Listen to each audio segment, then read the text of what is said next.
suite. Et tu ne finis jamais de rembourser ta dette, tu ne finis jamais de rembourser les crédits. Parce que tu empruntes tout le temps pour rembourser les dettes générées par les anciens crédits. Les nouveaux crédits génèrent encore des dettes. Donc tu continues de t'endetter pour rembourser et ça devient infernal. Alors maintenant, quels sont les risques d'une FCR, facilité de crédit rapide pour le Mali? Puisque je vous le dis, cette aide empoisonnée ne règle pas les problèmes structurels au Mali. Je vous ai déjà posé la question. Est-ce que les crédits précédents débloqués pour régler le problème de l'électricité au Mali a-t-il été réglé? Les crédits débloqués soi-disant pour apporter de l'eau potable réglés? Non. Donc, vous voyez que la vérité, c'est que ces crédits ne sont pas là pour régler nos problèmes, mais plutôt créer des problèmes. Alors, puisque ces crédits augmentent la dépendance à l'aide extérieure et les réformes économiques, puisque quand le FMI prête de l'argent au Mali, le FMI impose des réformes économiques pour ces multinationales, pour les propriétaires, les actionnaires majoritaires du FMI.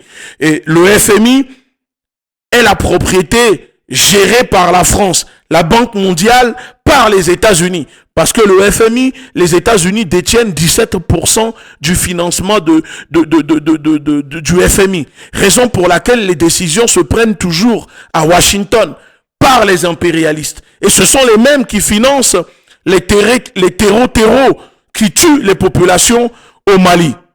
Et donc je suis parti me renseigner. L'endettement du Mali est de 56% du PIB. L'endettement du Mali représente 56% du PIB. Et une dette interne de 49,5%. C'est la dette externe.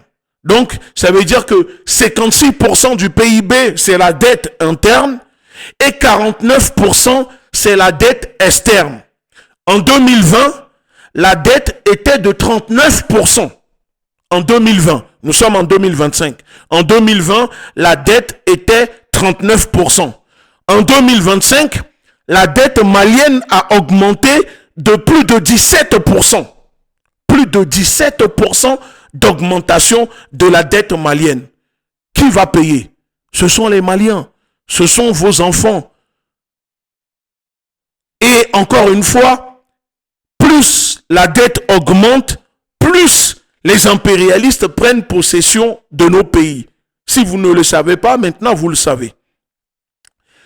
Alors, pour ceux qui vont venir défendre les bienfaits du FMI dans les commentaires, parce que oui, il y a toujours des Noirs, des Africains qui sont capables, disposés à défendre les impérialistes, ces organisations impérialistes qui empêchent nos pays de se développer en les endettant.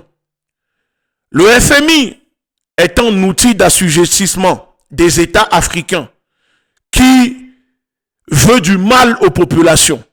Ça, soyons clairs là-dessus.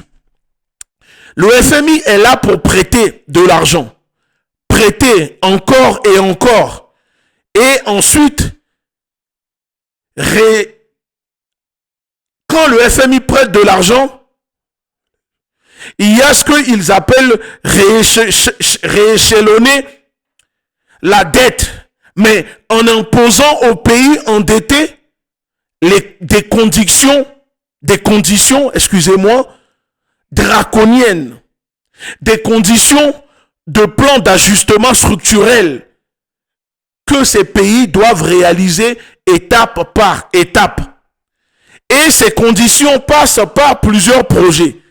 Je peux vous donner quelques exemples. Vous entendez souvent les autorités maliennes parler de développement durable, d'écologie, que le FMI prête de l'argent pour mettre en place de l'électricité avec un système écologique pour le Mali, de l'écologie, etc.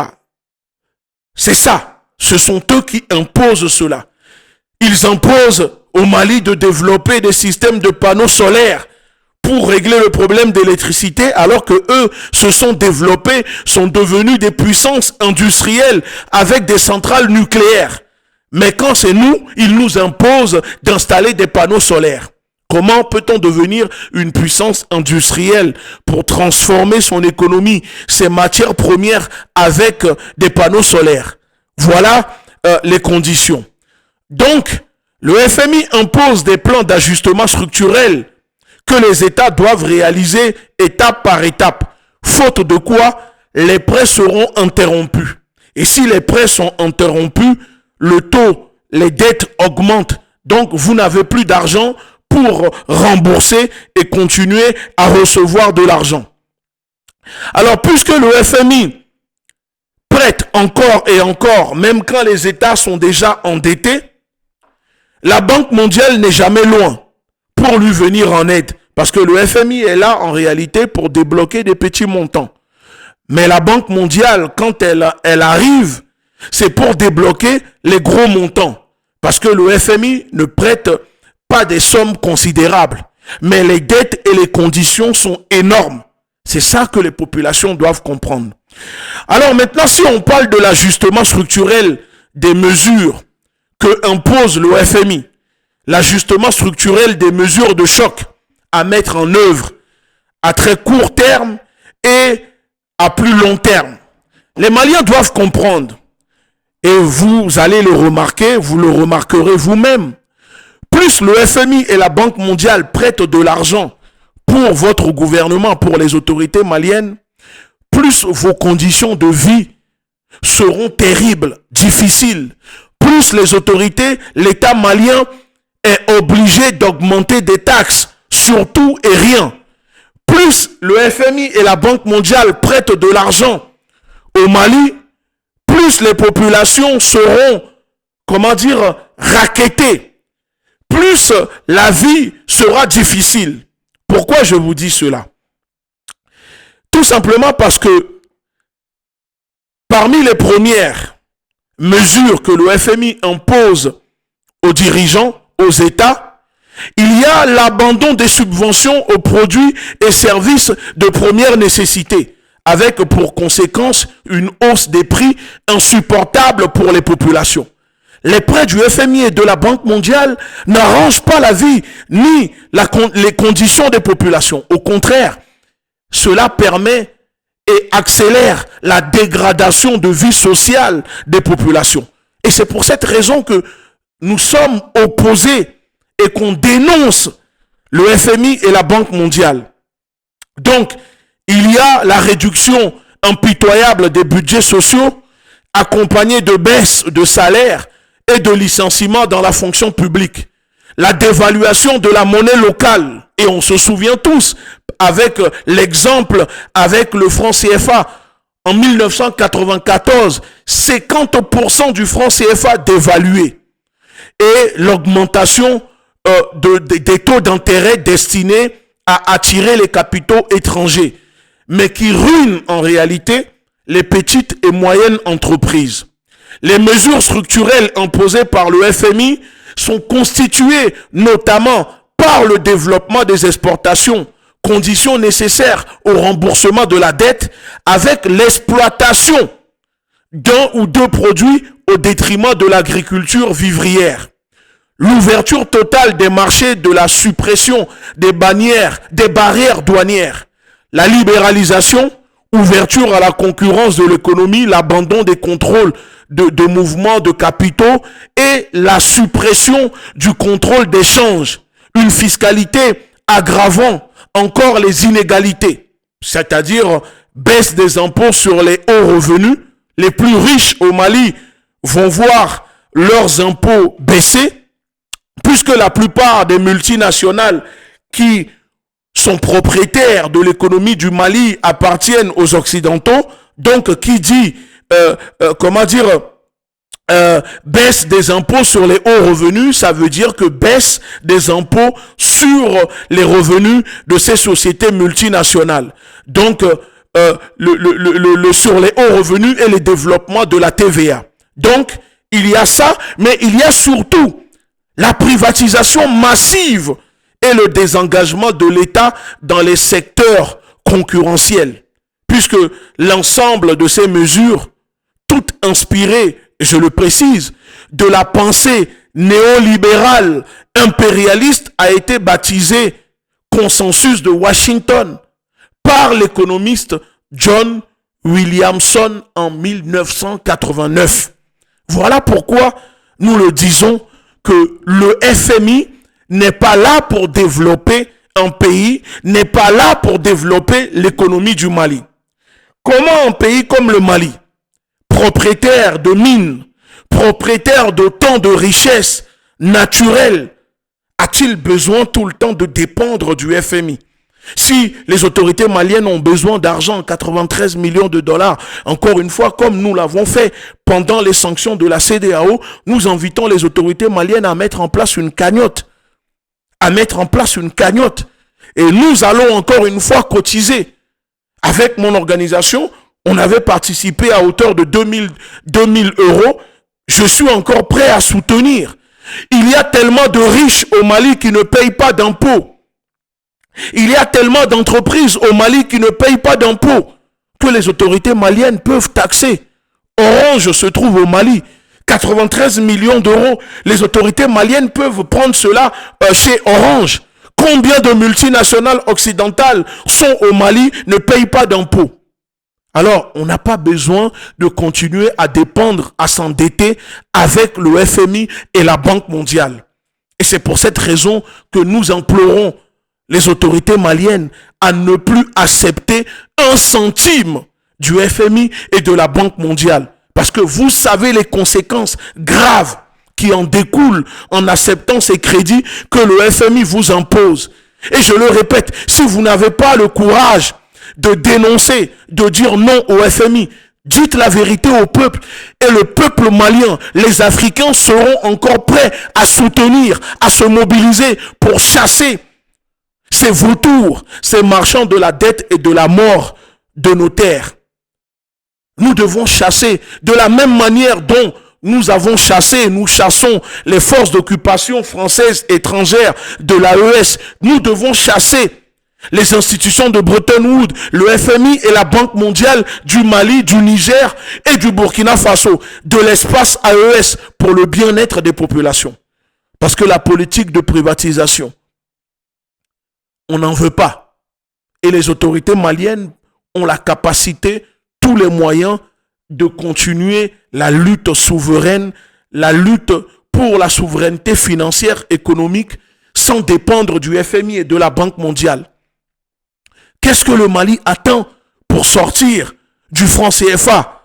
Nous avons des informations comme quoi il y a un pays qui empêche les deux autres pays de l'AES de quitter le franc CFA.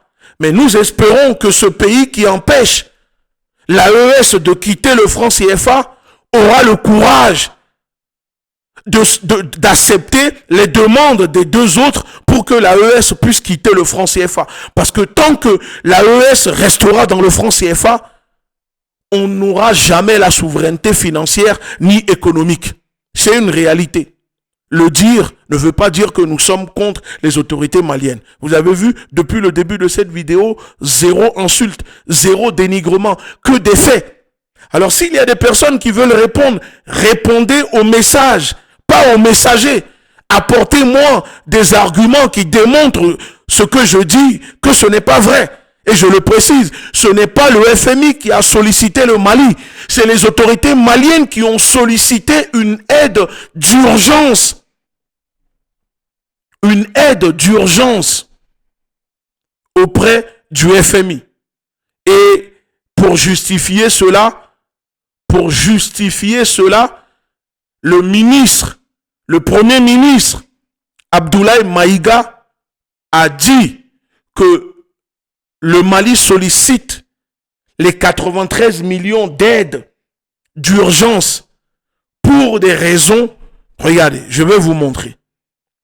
Pour ne pas que les gens pensent que je suis en train d'inventer cela, je vais vous dire l'argument que le ministre malien a donné. L'article des médias maliens sont là, sont disponibles. Une rencontre stratégique à la primature. Le jeudi 20 février 2025, le premier ministre malien, le général Abdoulaye Maïga, a reçu une délégation du FMI.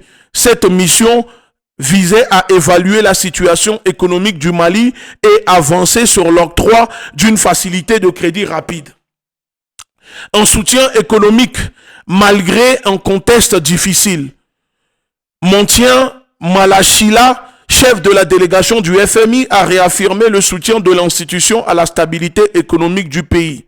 Il insiste sur l'importance des réformes pour garantir une croissance durable malgré les défis sécuritaires et financiers. Vous avez compris? Le FMI insiste sur des réformes économiques pour garantir une croissance durable. Parce que c'est de ça, c'est dans ça que eux gagnent leur vie, en imposant des réformes. Donc ceux qui pensent que le FMI prête de l'argent sans condition, non, non, non, non, non. Alors, je continue. Une aide financière cruciale. Le Mali, avec une quote-part de 186,6 millions de DTS, pourrait obtenir 93,3 millions de DTS par an, soit environ 120 millions de dollars. Cette aide vise à soutenir la balance des paiements et stabiliser l'économie. Et je me souviens que au mois de mai 2024, le FMI avait mis en place une négociation avec le FMI avec le Mali pour débloquer une aide de 120 millions de dollars. Donc ce sont des processus qui sont lancés et qui ne se sont jamais arrêtés. Un appel à la prise en compte des réalités maliennes. C'est ce que dit le Premier ministre Abdoulaye Maïga. Maintenant, il dit, le Premier ministre rappelle la situation difficile du Mali avec la perte de 70% de son territoire à cause de l'insécurité. C'est-à-dire que le ministre malien nous dit que le Mali a perdu 70% de son territoire. Il appelle à une adaptation des décisions internationales aux réalités locales, tout en réaffirmant l'engagement des autorités maliennes et de la Confédération des États du Sahel. Donc c'est là où je réponds au Premier ministre Abdoulaye Maïga qu'on ne peut pas prôner la souveraineté financière économique tout en sollicitant le FMI et la Banque mondiale. Ça n'a pas de sens. Le bâton qui allume le feu ne peut pas éteindre le feu. Le marabout qui donne la mort ne peut pas ressusciter. Ceux qui ont, si tu veux maintenir le feu allumé dans ton foyer, tu ne peux pas faire appel à celui qui a de l'eau dans la bouche pour venir souffler dans le feu pour maintenir le feu. Si tu as de l'eau dans la bouche et que tu m'appelles à venir t'aider à maintenir le feu que tu as besoin pour faire cuire ta nourriture, si je viens, je souffle dedans, l'eau dans ma bouche va éteindre le feu. Donc, monsieur le Premier ministre, nous ne sommes pas d'accord avec vous. Et on ne sera jamais d'accord avec vous, avec cette politique financière, avec les institutions de Bretton Woods, du FMI et de la Banque mondiale. C'est tout ce que je voulais dire. Maintenant, laissez-moi vos avis dans les commentaires et je vous dis à très bientôt. Ciao!